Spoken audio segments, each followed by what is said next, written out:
What's up, YouTubes? It's your boy JB, and I am here today with the review for Real Housewives of Dallas Season 5, Episode 6. The episode was titled Another One Bites the Crust. So you guys, I'm so sorry this video was late. When I woke up this morning, I literally forgot about doing the video, so do apologize about that. Also, I do apologize. I know you guys probably can't see my eyes because I'm looking in the camera and I see the ring light in my glasses, but I'm wearing my glasses so that way I can, read my notes, because on this phone, the letters are they're really small, so that's why I'm wearing them right now. And I got to get my eyes reacclimated to my glasses. Actually, I think I might pull them off because that's going to bother me looking at that ring light. But without further ado, you guys, let's go ahead and get into this episode review, shall we?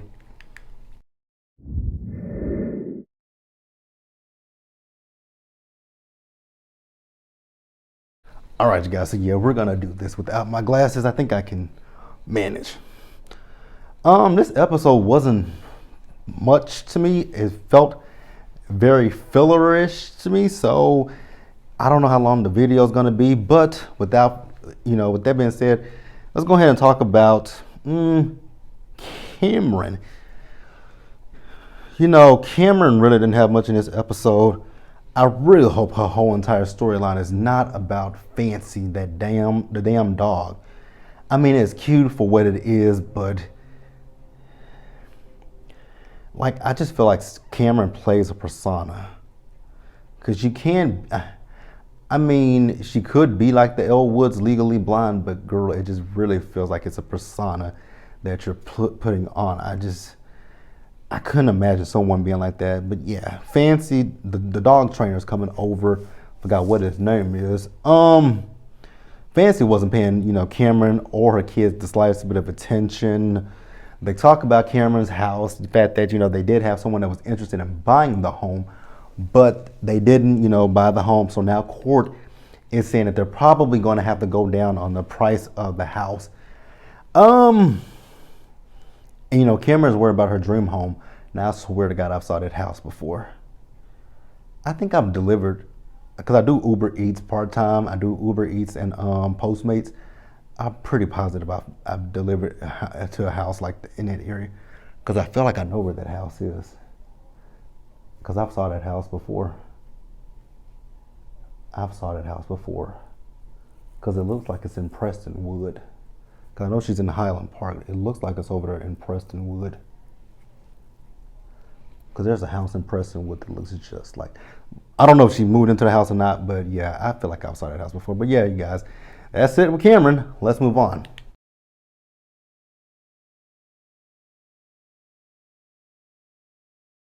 All right, you guys, next up, let's talk about Stephanie. The same way I said that there wasn't much with Cameron, wasn't much with Stephanie either. We all know that Stephanie has her office, which where Travis's office is, which is over there in Las Colinas, which is not far from where my apartment is. Stephanie is decorating her office. I'm really trying to figure out how to stretch this out. That's why I'm saying a lot, because I'm really trying to figure out how to stretch this out. Because like I said, in this episode felt very fillerish, so there's not much to talk about, but I want this to be a normal size review. I don't want this to be a small review. But Stephanie, she's moving her things into the office. Now, she did talk about the hurricane that hit Houston. When was the last hurricane in Houston, though? Because the last one I remember was back in 2018, unless there's been one within the last year. Has there been any floods down there? Yes, it has been. I think Houston did flood sometime either last year or 2019. I can't remember. But she's trying to get the office in order because Travis, made a bet with her that if she didn't get the office in order, that she would have to give him a 30-minute massage. So yeah, that's gonna be it for Stephanie. Yeah, this episode was filler. I just realized this was a filler episode, but let's move on, you guys.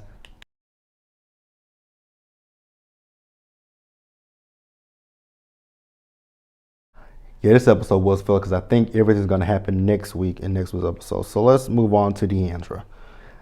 Again, won a lot with Deandra in this episode. So we see Deandra and she goes over to her shaman. Just, I don't know what the shaman is supposed to be doing for her. I'm still kind of confused. The jury's still out on that one. So she's telling the shaman that, she wrote a letter to her brother a few weeks ago and she delivered it to her brother, but she hasn't heard anything back yet. Now, how do I feel about that one? I mean, you can't rush people. You can't rush people just because you're ready to, meet up, put the past behind you. Other people are not at that point yet. So, like I said, where you might be ready to move forward, it may have been, the situation may have been like really painful for them. So it's probably going to take them a minute to be like, what, it's been 15, 16 years since this happened. Let's sit down with Deandra and let's have a conversation with Deandra. So Deandra just has to, be patient at this point. You can, again, like I said, you can't rush them because you're ready to move forward. Everyone has, everyone, when it comes to reconciliation, they move at their own pace. So just because, you're at point B, they might be still at point A, or you could be at point C and they still at point A, or it's just you have to let them get to their point. Like I'm in a similar situation currently with my biological mother. I don't have an issue with her, and I would hope she doesn't. I don't know if she has one with me or not. I don't know where we stand, but I told her that we can let the past be the past, and I've said I'm open to us sitting down and having a conversation with each other, but she's not ready for that right now, and I respect that. If you're not ready to have a conversation with me, that's fine with me. The door is open. I'm not gonna say the door is closed. The door is open. I have said though that don't expect a relationship from me, but we can be cordial. We can communicate. We can be cordial. We can talk to each other, but it doesn't have to be a mother and son relationship. Which actually it will never be a mother and son relationship, because I would never disrespect my mother that raised me. But we can be cordial. We can be and we can talk to each other. We can just be amicable people.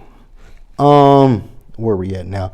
So then she also talks about the fact that she's having conflict in the group. She talks about Carrie. He asked her why does she feel that she's having conflict with Carrie. Honestly, it's a bit of both of them. I'm not going to put blame on Carrie, and I'm not going to put blame on Deandra. It's 50-50 with both of them too. And I think the biggest issue with Carrie and Deandra is communication. They suck with it. But we'll move on, you guys.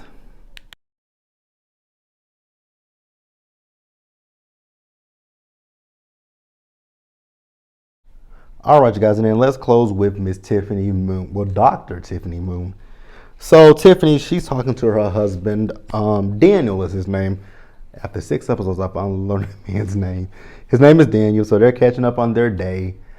I wonder, what is it like for her I wonder what it's like for a doctor or nurse or anyone who's dealing with people that have COVID. I just wonder, working in that environment, I wonder what it's like.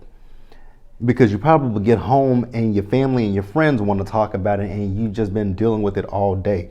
So I wonder, what is that like to work in that, deal with it and then come home and people want to ask you questions about it.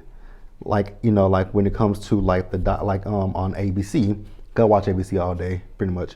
Dr. Jen Ashton, like people like her, Dr. Fauci, people like them. I wonder what is it like when you go home, you want to just decompress and just do whatever, but then people probably will still want to come at you with questions about what's going on. So I wonder what that's like. So they changed the subject, and she's telling him about the fact that when she was when they went out for Brandy's birthday, that she didn't have fun with the girls, and how she needs to kind of work and hone on some of the friendships. Now I did see on Twitter the other day that she is blocked by Cameron. I'm like, what did you do to get blocked by Cameron? Because I've been talking shit about Cameron for the last since season 2. Cameron's never blocked me. I mean, I really wouldn't care if she blocked me or not. I don't tweet to the girl. I just talk shit about her on social media. And I just talk shit about Cameron because I just I don't like the way I didn't like her when she came on the show and when she was talking about Brandy living in Plano, because at that time I was living in Plano, and I was just like, there are rich people in Plano, you know that, right? Plano and Frisco, that area, it's the up and come. It's where the new rich people are living. So didn't understand it. Nobody really lives in Highland. I mean, people still live in Highland Park, but most people are moving out there. I mean, especially since Jerry Jones built that stadium out there, you know, that practice stadium out there in Frisco. A lot of people have migrated out there since everything is pretty much out there. Frisco, the stadium. Toyota's moved here. What else? It's a lot of stuff in that area. But yeah, needless to say, she needs to work on her friendship. So she wants to invite the ladies over. So I love the fact that she has that pizza grill outside. I was like, oh, that is so cool. Like, I either want a pizza where you can grill a pizza, or what she has, man, she got money. So we see everyone and they're getting ready for the party. I wasn't listening to Cameron and Stephanie's conversation, so I can't tell you what they were talking about. Brandy and Carrie were riding together. They were talking about Deandra, per usual. I don't care. I'm really sick of it.